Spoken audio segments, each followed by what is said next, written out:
Okay, so this is On the Origin of Species by Charles Darwin. Let's take the first page of the 1861 First American edition. Let's throw that into an AI detector tool. I'm not actually going to show you the tool itself because I don't want these videos to be taken down for copyright infringement. So I'm just going to throw that in with some kind of colored blob over the screen so you can't actually see that, but I'll talk you through it. At the moment, it's checking, it's processing the text, detecting AI-generated content, and comparing to a human writing pattern. And I have to say, the first page of The Origin of Species comes out as 90% AI-generated text.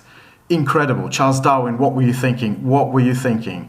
Let's check that with something else. I'm going to take Beowulf, which was probably written in the 8th century, something like that. We're not exactly sure, but we're going to take that. It's written in the original Old English. It's not even in modern English, it's in Old English. Check for AI processing texts.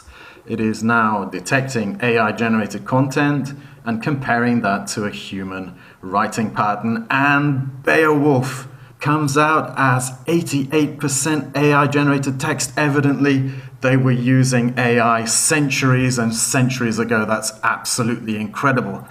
So let's take a document that I'm fairly sure of. This is my PhD thesis. This is page 39 of my PhD thesis. Let's take a copy of that. Okay, so in it goes. Check for AI, processing the text, detecting AI-generated content, and comparing to human writing pattern.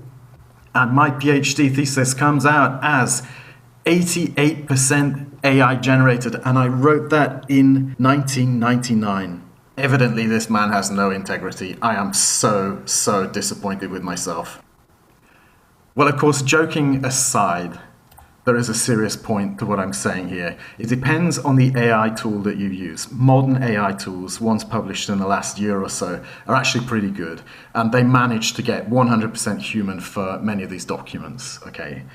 But some of them aren't. And apparently what I'm discovering is that when you submit your research paper, your essay to be checked, will my text pass the AI detection or not? A lot of these websites will say, oh no, it looks like AI. No, it's not going to pass. For a subscription, we can sort that out for you. We can make it more human, and then it will pass. So don't worry about your research essay. But as far as I can tell, these things are basically scams. So a simple piece of advice: get public domain documents that you're absolutely certain of, like The Origin of Species. Okay, things that we know were 100% written by humans, and throw them into the AI detector tool. If they come out as AI written, then you don't trust that tool. It's a simple technique, but if you're using AI detector tools, make sure that you ground truth them using some kind of document in which you have absolute trust, absolute faith. Good luck, and thank you for watching. Goodbye.